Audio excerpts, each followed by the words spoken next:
Hi gang, Scott here, and welcome to InPost. Thanks for joining me today. Today's photo it's like a little bit of a surprise to me, and in a good way. The photo I was starting to work on, and it just didn't have a lot of color. It was kind of a gray day. Just started working on it. It was one of those days where there's some color but not a lot, mid-morning, that sort of thing. And so I decided to work on the photo in black and white. I mean, this is the photo here. Let me show you. This is the out of the camera. So it's there's some yellow in the sand and there's some blue in the ocean, kind of a blue-gray in the sky, but not a whole lot going on. So I went in a black and white direction, and I was pretty happy with how the photo came out.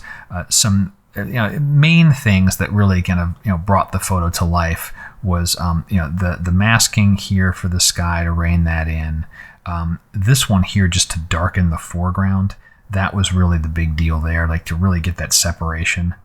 And then finally, look at the center rock here before and after. Just some classic dodging to bring up that little cascade of water that was coming down. But where the surprise came in, when I was all finished with that, I'm looking at the black and white going, yeah, it looks pretty good. It's like, well, what would it look like in color? Now that I've done this work, is it a stronger photo in color? And that's where I was surprised. So I went back over to the basics area, just okay, instead of the black and white profile, what about Adobe Landscape? And I looked at it again going, wow, actually, this is not bad at all. There's certainly the color's amped up here, but I can see that splash of the ocean hitting the rock there in the back, the texture in the rock and the nuance and the color, those warm oranges. I'm looking at the area over on the right beneath the evergreens. All of this is a lot more alive than what I initially saw when I was working on the photo. And so I'm going to keep both versions. I'm going to have the black and white one, and I'll have the color one. I like them both for different reasons.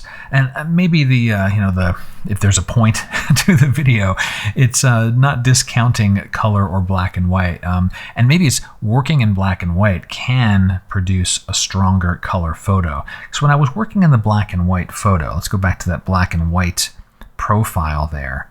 I really was much more attuned to contrast, to bringing out highlights like in this center area on this cascade coming down the rock, making sure the foreground got darkened so it didn't just blend right into the ocean, because textually these are quite similar. Footprints and stuff all along the sand, rippled water. When they're black and white, have that color separation.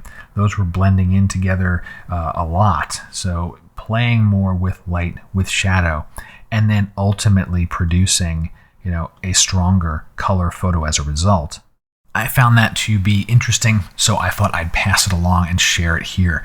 Maybe this is like old news to you. You're like, oh yeah, Scott, I work in black and white all the time and then flip to color. If you do, share your thoughts in the comments. I'd like to hear more about your workflow and how you're doing that, because like I said, this was a surprise to me, and I will be looking at doing this more often if I'm faced with a photo that's a little more of a struggle in the color world. Maybe start in black and white, work on the tonality, and then come back over to a color photo to finish things off. Thinking out loud, I think I've done that with contrast and so forth in the back, but in the past, but not so much the whole photo. Anyway, drop your comments, drop your thoughts. I hope you enjoyed the video, and until next time, my name's Scott Davenport. Have fun.